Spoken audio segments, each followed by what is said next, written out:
Hi, everyone. This is Tracy. Today I've got a very special guest. You might have seen her on one of my other episodes. Her name is Sharon Martin. She is a therapist from California, and I personally think she rocks. I fell in love with her when I first took her boundaries. I bought an ebook that she had. It taught me about people pleasing. And when I learned about people pleasing, that was the first time in all of my research that I had ever come across this people pleasing phenomenon, but it all started to ring true for me. It started to show me that in an effort to always people please and to be perfect, that I set myself up to be abused. And so when I learned that, we did a video on people pleasing, and you can go back and watch that. I'll put a link below. But Sharon just came out with a new book. And this book is called The CBT Workbook for Perfectionism. For those of you who have been following me for a while, I am in love with workbooks. It is, to me, the best way to learn because you're actually doing the work. You're learning in this book how to let go of this self criticism and this need to be perfect. This people pleasing, I have to do everything right or people won't like me, right? Does that sound like you? Because it did to me. And in this book, we're going to learn how to sort of avoid the stress of burning out and avoid the constant need. And actually, we're going to look at how did you become a people pleaser? How did this perfectionism bug land on your back, but not on your best friend's back? And how do we stop that? How do we change the voices in our head, learn about the things that we're telling ourselves that might be negative thought patterns, and turn our life around? So without any further ado, let's welcome Sharon. Thank you, Tracy. I am so excited to talk to you about your new book, and I'm going to hold it up. Yay! It is the CBT Workbook for Perfectionism. Yes. And what I love about this is it has to do with people pleasing, which we know, a lot of victims of abuse are. And yet it's got because it's a workbook, this is my newest thing. I love workbooks. And it's just got the exercises. And when people say you have to do the work, this is the work. It's right. You think and pull things out of the box. What made you decide on a workbook versus a book? Well, just like you said, I like workbooks too, and I always enjoy making worksheets for my clients, or even just journaling prompts, questions for people to write. I think there's both something very therapeutic about writing. So a lot of people enjoy journaling as a process. It just gives you, the opportunity to see things in black and white. It kind of gets it out of your head, and just onto the paper. And that in itself is just sort of a way of processing it in a different way. And then, like you said, in order for people to actually change, we can't just either talk about it or read about it. We actually have to do practical steps. We need to know how to change our thoughts. We need to know how to change our behaviors.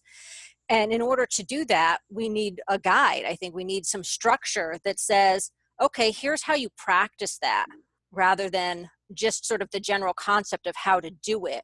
But the exercises in the book are designed so that people can go through them and actually get the skills in order to make some of those changes to the way that they're thinking and to the way that they're behaving, so that they can kind of put it all together and move beyond this. And what I talk about in the book also is that, obviously if people are struggling with perfectionism to begin with, we kind of get into this all or nothing thinking about even the change process itself, right? And, and really what can be helpful is just recognizing that even a small amount of change, a moderate amount of change, we don't have to change everything in order for it to be useful, or for it to be impactful for us. So even if you only did some of the exercises, or did some of the chapters in the book, I think people will notice that even that makes enough change for them that they might feel some relief around some of the things where they're feeling stuck. Yeah, and I love in your book, you've got these little tiny story snippets that whatever the chapter's about, you can like when you hear the story, it's just like when I have my support groups. When they hear someone else's story, they have an aha moment. So you've Hmm. got these little pieces built in, and I was like, "Oh, I know that one, yes," and Yeah. relate to it so much better. So I really appreciate that you put those in there because they're powerful. It is like hearing someone else's story and then you can relate to it. And then the exercises sort of get you to think in ways that you didn't dig deep enough to think about before. Hmm. Hmm.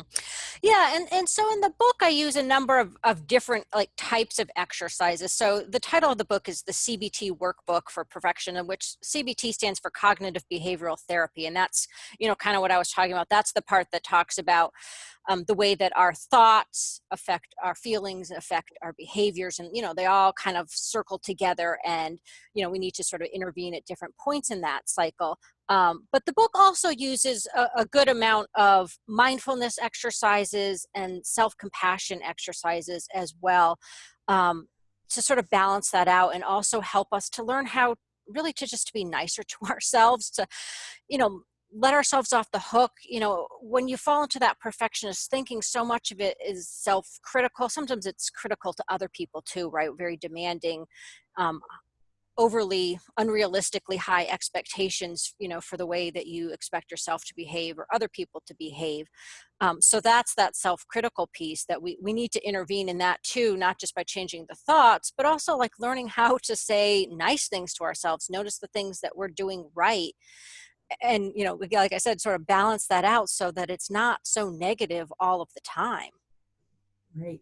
And in your book, you talked about the difference between perfectionism and excellence. Mm, Because I never thought of myself as a perfectionist.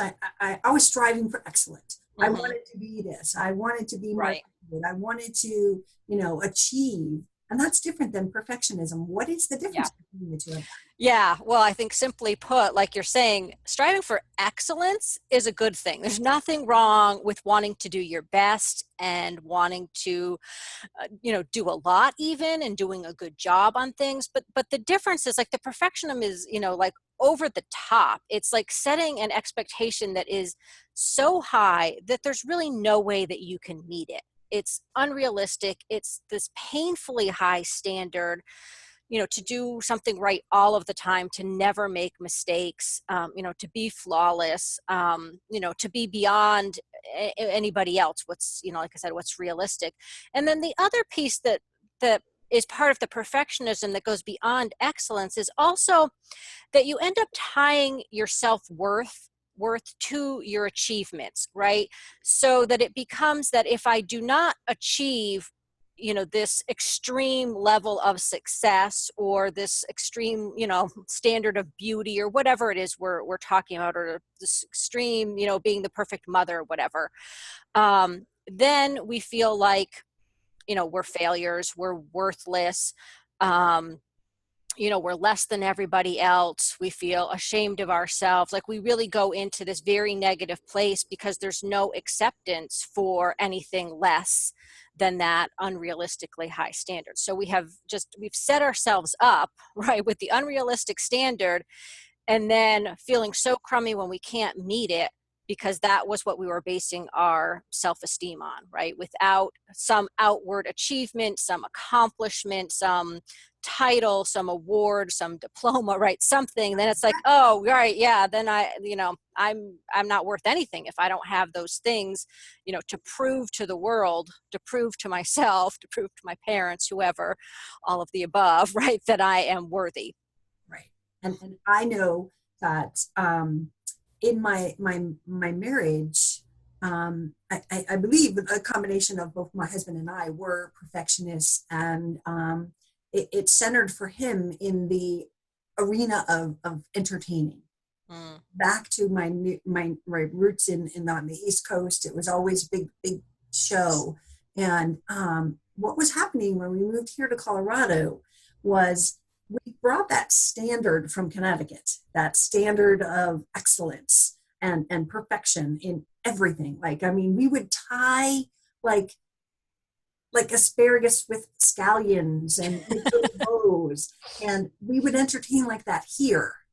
And then we freaked everyone out because I mean, it was like we were losing friends because they couldn't keep up with this level that we were setting the bar at, and it intimidated people. So Yeah. trying to be perfect in any way can make other people feel like, oh, I'm not good enough too, right? Yeah, that's an interesting story because it's both, you were giving the appearance of this perfection, although of course you weren't actually perfect people. I'm sure you had plenty of problems like everybody else. I wouldn't be divorced. Right, well, that too, but right. I mean, so it was also sort of, it gives this, sort of false, facade, to the outside world. And but what I love about your story is that it just is such a good reminder is that nobody really wants to be friends with somebody who's perfect, right? Like the perfect person is actually usually fairly annoying to most people, right?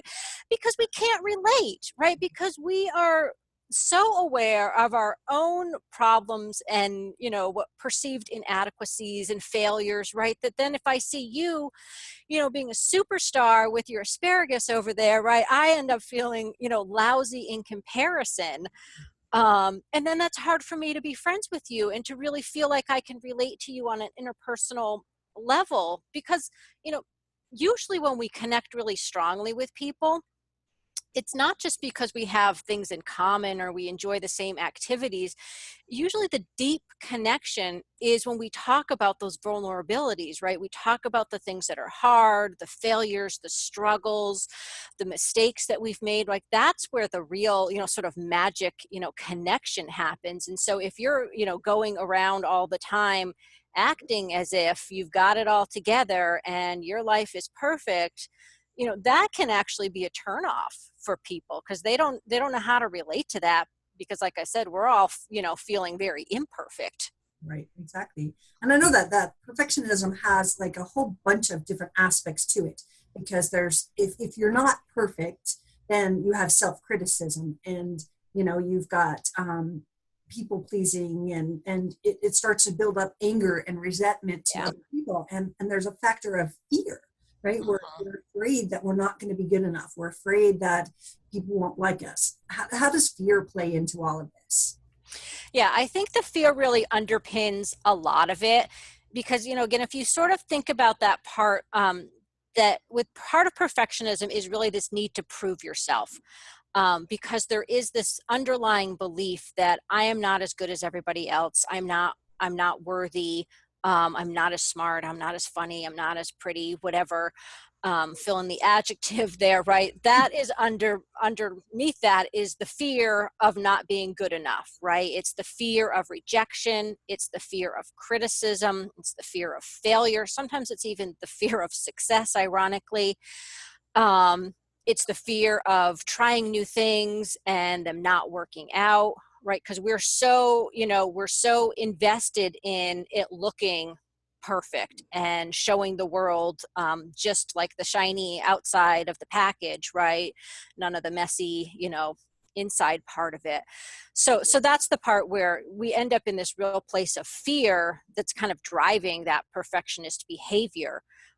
And ultimately that's really it's holding us back too. I should say, I mean, one of the other piece that sometimes people miss about the perfectionism, um, it can lead to you just not doing things too. It can be from that fear. There's the I'm just not going to start something or I'm not going to finish something because if I can't do it perfectly, I don't want to do it at all, right? So that can just hold us back. So on the one hand, many perfectionists do accomplish a lot. They can be really hard workers and put out a real volume and really overwork. But on the other hand, that same person or a different variety of perfectionists can really just be stuck in like procrastination chronically because of the fear of not being good at something.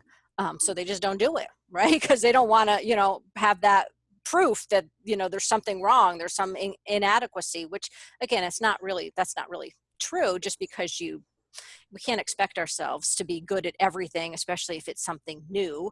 And we all just have, different talents and skills, and it's really okay to just not be great at everything. And I would imagine too that when you're in this perfectionist mode of thinking, that you have a fear that people are gonna think that you're not a perfectionist. So a fear of people finding out that like you're human. Yeah. Yeah, and that you've made mistakes, and yeah, that they're gonna find out that you're really not everything that you appear to be. So it becomes like that cycle where it can be hard to get out of it, because you know once you've sort of projected this image. And I think now with social media, it's sort of like really it's really over the top with a lot of it, right? I mean that people sort of look at your Facebook feed and your Instagram feed, and everything just looks beautiful and fantastic, and your kids look adorable, and you're kissing your husband, and like it just looks so good. And then that's not reality for people, right? Well, that could be a piece of reality, but it's not the entire picture, right? I shouldn't say it's not real. I mean, that may be at that moment. Not people watching this channel. Right, but that's not, yeah, things that have gone wrong they've got to learn about. So, right, it's not the whole story. Right. Yeah, so yes, I mean we get invested in wanting people to think certain things about us, thinking again that that's going to make them like us, or they're going to hold us in higher esteem, if we can be that perfect person. But that usually, like I said earlier, that usually doesn't really work that way anyway. Usually it's more coming from our internal sense of, fear and inadequacy. That's really what it's about. Yeah. And I know that I blame my perfectionism on growing up in Connecticut. Martha Stewart was actually my parents' friend before she was Martha, I must say. But of course, she practiced on her friends right. at dinner parties at my house, and that sort of thing. So there was this level of, just like we said with me making really fancy dinners for people, they were like, okay. So we were trained to do this, but that was like sort of external things and demands that my mother would then put on us. Mm-hmm. So how, besides the situational, you were raised with Martha in your backyard, how do people become a perfectionist? And some don't. You've got some people that are crazy neat and perfectionists about certain things in their life, and then you've got people that actually probably are a lot happier, that leave their laundry all over the house and just, oh, that's where that sweater is. So how does it land with one person and not another? Yeah, well, like you said, part of it really, even if it's not, Martha Stewart literally, living next door, we do have a certain amount of it just in our culture. I kind of think of it as all of the messages that we get about what we should be doing, who we should be, like what it means to be a good person, a good mother, a good spouse. Of those end up sort of, you can make yourself a list of what is that supposed to mean, and what does it mean when you are not fulfilling all of the aspects of those roles. And we certainly get lots of messages as women. That's not to say there are plenty of men who are perfectionists as well, but I do think for women there are some particular messages that we get about, again, what we should look like, what we should be doing, how we should be conducting ourselves, that become sort of internalized standards for us. And then of course there's religious and other institutions that, again, they often have very strong messages that tell us what we should be doing.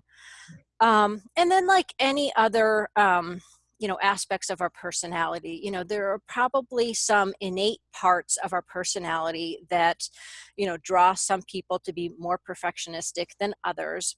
And then there is probably a very large chunk that comes from our upbringing with our parents, and what the way that we were parented when we were children.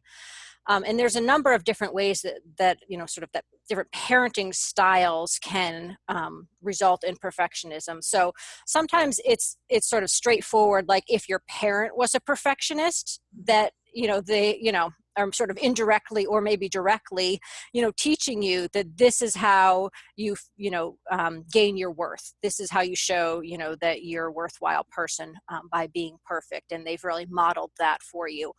And then there's other parents who are, what I call like demanding parents, who, these are the parents that, maybe sort of somewhat similar to the helicopter parents, who are just like, they're always on their kids' case about their schoolwork and their achievement. And they, demand that your child goes to the top, college and becomes a doctor. And they're very much about the appearance and the image of things, and less about what does the child really need, or what's a good fit for the child. What do they want to do? It's more sort of like, how can the parent gain self-esteem from the child's accomplishments? Right. And then the other group is, in the book I break it up into two different parenting styles, but there's some overlap here. One is the distracted parents, and then there's the overwhelmed parents. And so distracted parents they're well-meaning parents, they're loving parents, but they're distracted by maybe their own problems.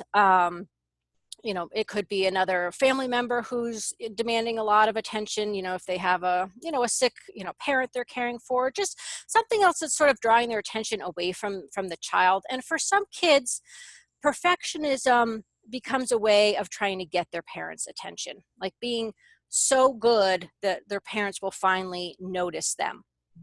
And then in the other group of parents, what I call the overwhelmed parents, this is, sort of a chaotic family system where there's not a lot of structure, there's not a lot of boundaries, there's, frequent crisis situations. And so things are really kind of out of control.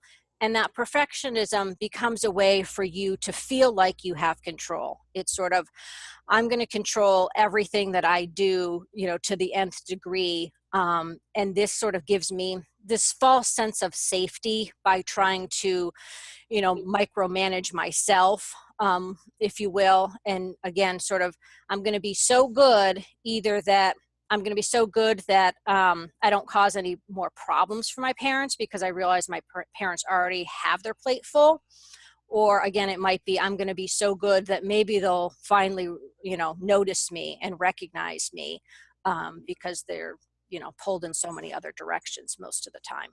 Yeah, I had a narcissistic mother, and the perfectionism becomes a reflection on them. Mm-hmm. So you're having to perform like a circus monkey in order to be loved, and just have your parent like go, okay, so you're always striving, and they're always pushing you, because generally there's a different, view in front of public versus behind the scenes. But in public, you have got to, you learn the skills that if you don't act perfect and like the perfect everything, the perfect athlete, the one who takes piano, goes to soccer, takes karate, does this, does that, the list is, the society is like making our children overworked when they're 6. Yeah.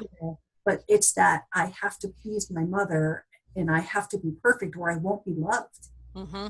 Right. Yes. You can see how that sort of becomes that underlying belief that I was talking about, because that is the experience that a lot of kids have, unfortunately, is that their experience is that if I am not perfect, if I mess up on anything, my parents are going to be, super upset with me. They are, maybe not going to talk to me. Maybe they're going to kick me out of the house. They're not going to love me. They're going to be, physically abusive towards me. Right. I mean, it really can be at that level where they truly experience, my parent doesn't seem to love me whenever I do anything, that they perceive to be wrong or they think makes them look bad. Exactly. Mm-hmm. And I think the hardest thing is challenging the fears inside of you, whether it's the fear of rejection, all the fears we talked about a few minutes ago. How do we challenge those and have them not become fears? Yeah, well, what we need to do is we need to first understand what are the fears, right? So you need to get really clear about what are those things that you are saying to yourself that perpetuate, right, the behaviors. And then like we're talking about here is like we're kind of digging into like trying to understand like where did that belief come from? Where did you get this idea that your self-worth is hinged upon being perfect or accomplishing a certain thing, or doing something in particular, looking a particular way, and like sort of understanding where that is coming from, because then you can sort of separate it out from yourself almost and understand like this had a life outside of you. You got this idea from somebody else at some point in your life, most likely, and it may have been, many, many years ago. But what happens is we get this belief when we're small generally, and in other times too, but we're really susceptible to it when we're little because we don't have the cognitive skills when we're little, to examine things and question them. We basically just take what our parents or our teachers tell us as fact, and then we go through our lives with this belief about ourselves, and we're sort of unconsciously looking for evidence that supports it. So we keep noticing things. So if you had a parent who told you you were ugly when you were a kid, and you kind of like held on to that belief, you're going through life looking for other information to support that belief. And when you look for something, you are going to find it, right? And this is the problem, is that for your keys. Yes. Right. But whatever you put your attention to, you start to notice it. And most of us start to look, we get a negative idea about ourselves and we start noticing, all of these, other comments that people make, or it just becomes sort of that lens that we see the world through. And so it's not easy to find this information that supports this false belief about ourselves. And so it gets reinforced over and over again by ourselves, so that we believe this so strongly that most of us have really lost sight of the fact that, where that belief came from in the first place. And so when we do this and sort of going through these exercises, we can sort of pull this apart and look at different, ways to look at that situation and sort of examine that belief to see, like, how strongly do I really believe that? Like, what really is the evidence? Are there other ways, that I could think about this situation, that I could think about myself? And it's sort of a process of kind of trying on these different ways of thinking, recognizing that this belief, this thought that I'm having is not necessarily a fact, it's a thought. Right. And there are other thoughts that I can have, often even just sort of recognizing there's other thoughts that I could have that are not this sort of all or nothing. Right. And this is, sort of the classic perfectionist thinking, is it becomes I'm either great or I'm terrible, right? I'm a success or I'm a failure. I'm a healthy person or I'm an unhealthy person, right?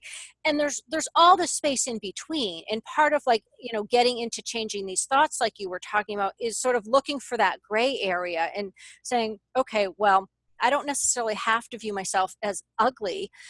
That's one extreme. Like there's, all kinds of different, variations in between. Like maybe there are some, parts of my appearance that I can actually, say I like. Maybe, there are some parts that, I don't like, but I don't have to be at either, extreme of this spectrum of feeling, great or terrible about myself. Is like, I can, notice that there are good things about myself, and I can notice that there are areas that I would like to improve as well. And that can be a perfectly healthy, thought to have as well.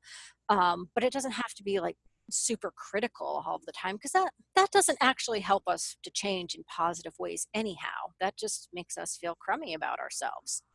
And that makes us more vulnerable to abusive people, because we've got a lower self-esteem, or we aren't confident in ourselves to take hold of changing how we think. And I use an example, and when I read your book, I was like, oh my goodness, this is exactly what I teach. And I, when I do my workshops in front of people, I'll be like, all right, I looked in the mirror today and I went, oh my God, I'm so fat, right? And I'll sit there and I'll hold that and I'll be like, knock, knock, Tracy, are you really fat? You fatter than you were, but like, stop being so hard on yourself, stop letting that thought control me. And when I look at it and I ask myself, what is the proof and evidence that Yeah. I'm, fat or that I'm unlovable?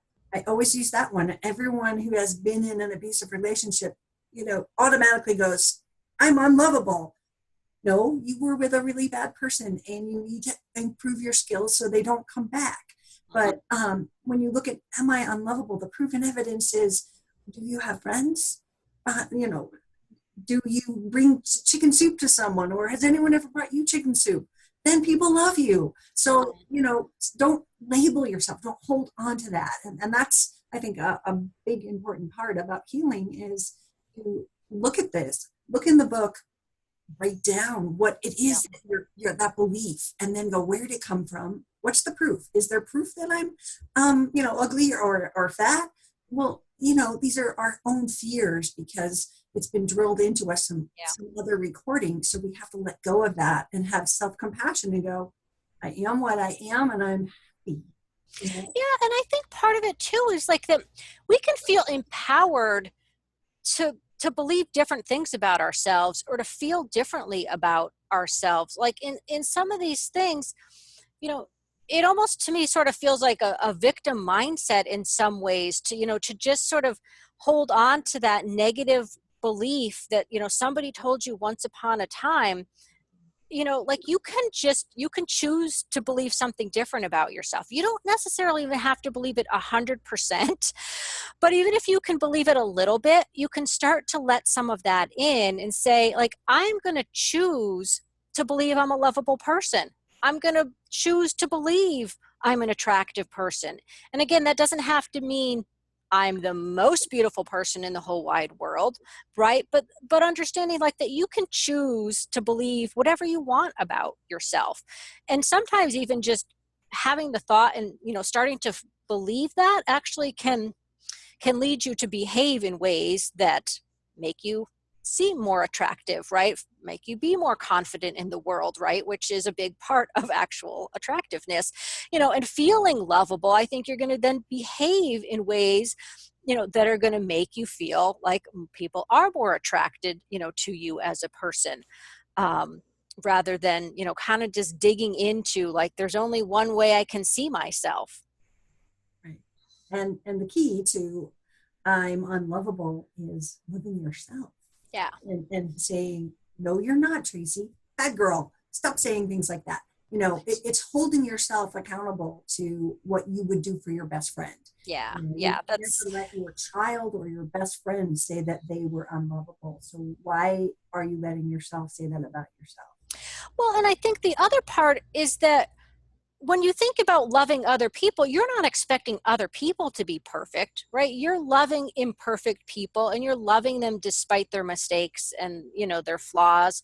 And so why can't we do the same for ourselves, right? Why do we need to hold ourselves to this unrealistically high standard in order to feel like we're worthy, when that's not what we do with other people, right? So we can just, again, sort of use that same belief system, like nobody else, well, I shouldn't say nobody, most people are not expecting you to be perfect, and people are not necessarily expecting you to be perfect in order for them to be able to love you, right? Like I said, most people are actually going to probably like you more because you are imperfect, right?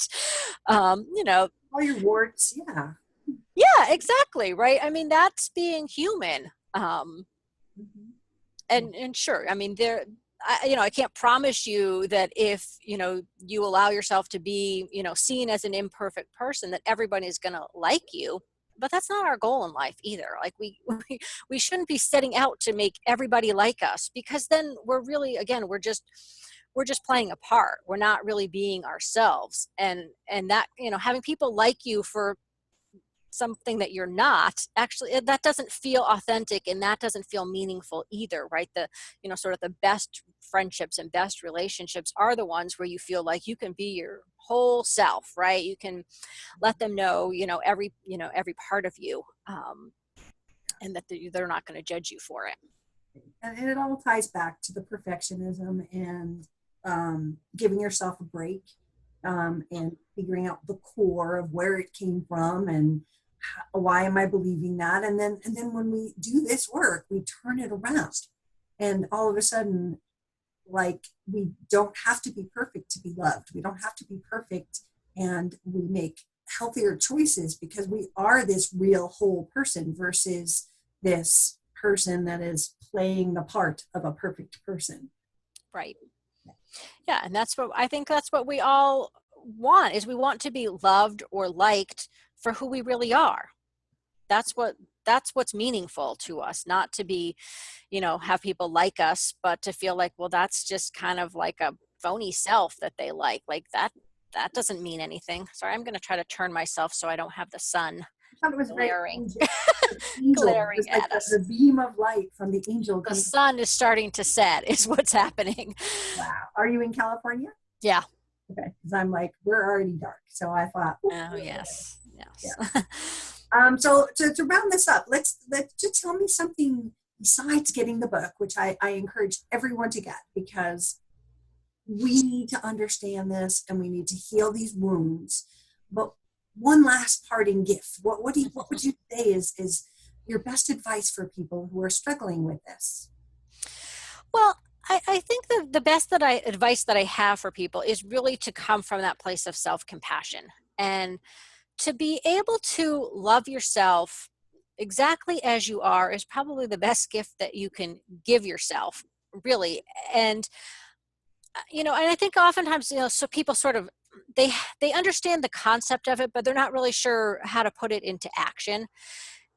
And I think, just like anything else, you just want to, think about, like, what is one thing that I can do for myself that would be a loving gesture or a loving word, something that I can say or do for myself that would be kind. And all of these little baby steps add up, that, you don't have to, change everything, or, feel like, well, I can't, it's unrealistic to think I'm never going to say another self-critical, thing to myself ever again. But when you do, you can notice that. And again, you can work on trying to challenge that thought. And also, just at the same time, maybe you can say something kind to yourself. It doesn't have to be huge. It can just be, I know that you're working really hard. I know that you're trying to make some changes, or it can just be something simple like, it's okay to make a mistake. It's okay to be imperfect. Or, your value does not depend on you being perfect or doing everything right. Something along those lines that's just sort of an affirming statement to remind yourself of what it is you're trying to accomplish. I love that. I love that. I often talk about the little inner child on my shoulder, just like comforting me, or giving me that or I'm comforting her by saying, I'm lovable and I'm happy, and I might be heavier, but whatever it is, I talk to myself. I walk around the house. I think people, if they saw me, they think I was crazy because I'm talking to myself. Well, the thing is, we're talking to ourselves all the time. Most of the time, we're just not aware of it. So you might as well choose what you're going to say to yourself, right? And make it something that's going to be helpful and positive. Yeah. Well, thank you so much for joining me. I really appreciate it. And we will put all of the information on how to reach you, your website, SharonMartin.com. And we will, aren't you glad I remembered that? And we'll put the information about the book in the comment, in the description there. So look her up, get this book, and let's get you on a path to opening and figuring out this wound so that you can live a life that's without all of those extra demands on yourself, because you'll be a lot happier with the sweater on the floor someday. It just might surprise you that it's okay. Thank you so much, Tracy. Thank you. Thank you so much for watching. I hope that you have picked up some little tidbit from Sharon in her work, because in the stages of recovery, in the things that we all have to learn, there are different things that we're all going to have to learn. And maybe perfectionism is something that you need to explore. Maybe people pleasing is something that you need to understand, because abusers abuse people who like to please everyone, because what's better than us at their beck and call? So if you need to learn more about narcissistic abuse, please visit my website, narcissistabusesupport.com. From there, you can learn about some of the workshops that I've got. You can also join my Facebook group and find resources for meetups, which are local support groups in your area. Get the help and start this healing process. This is Tracy, and that is all I've got. Thank you so much for taking this time to be with us, and we'll see you again soon. Thank you.